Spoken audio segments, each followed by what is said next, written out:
ओडिशा आदर्श विद्यालय सानमौदार द्वादश परीक्षा अपूर्ण सफलता। रायरंगपुर 14/5/2026।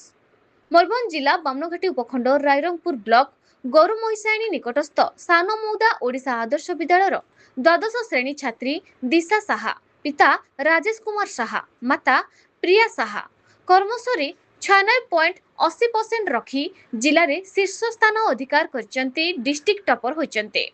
से इंग्राजी रे 96, अर्थनीति रे 95, शारीरिक शिक्षा रे 96, व्यवसाय अध्ययन रे 98, हिसाब विज्ञान रे 99 और सूचना प्रजुक्ति रे 92 रखी विद्यालय ना उज्जवल करचंते।